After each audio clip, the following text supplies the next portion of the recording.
धन्यवाद है।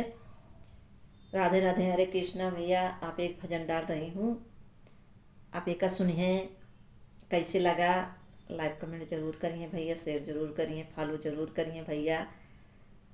धन्यवाद है सबका। यूट्यूब पे ज़रूर हमार सब लोग जितने हैं यूट्यूब पे, आप सबको मदद है, सबसे मांग रही हूँ, सबका धन्यवाद कर रही हूँ। मेरा भी यूट्यूब आके थोड़ा निकालिए, सबका धन्यवाद है।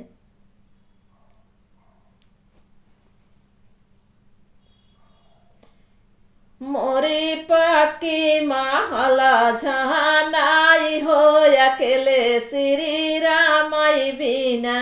मोरी पक्की महला झनाई हो, अकेले श्री रामई बिना। श्री रामई बिना हो, श्री रामई बिना। मोरी पक्की महला झनाई हो, अकेले श्री रामई बिना। खाड़ा चिरौंजी कई भोजन बनवाले, खाड़ा चिरौंजी कई भोजन बनवाले। अरे जेवना पड़ायला साई, अकेले श्री रामई बिना। अरे जेवना पड़ा है साई, अकेले श्री रामई बिना।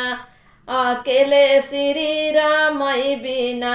मोरी पक्की महला झनाई हो, अकेले श्री रामई बिना।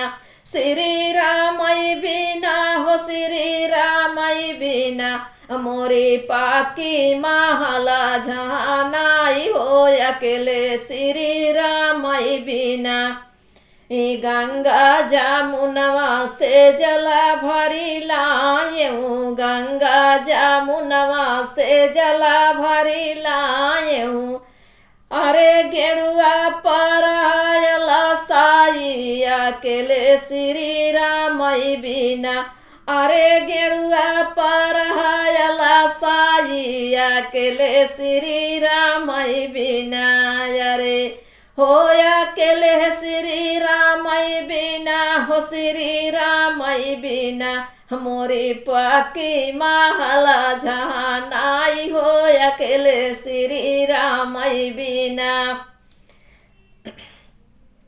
लौंगा इलायची के बीरा लगावले, लौंगा इलायची के बीरवा लगावले।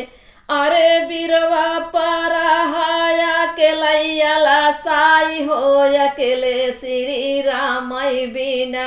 अरे बीरवा पराया साई हो, अकेले श्री रामई बिना। श्री रामई बिना। अरे मोरी पक्की महला झनाई हो, अकेले श्री रामई बिना। श्री रामई बिना। फूला चुनिया बिनी से जाला गवाले, फूला चुनिया बिनी से जाला गवाले। फूला चुनिया बिनी से जाला गवाले। अरे से जिया पड़ी अला साई हो, अकेले श्री रामई बिना। अरे से जिया पड़ी है अला साई हो, अकेले श्री रामई बिना। श्री रामई बिना हो, श्री रामई बिना। मोरी पक्की महला झनाई हो, अकेले श्री रामई बिना।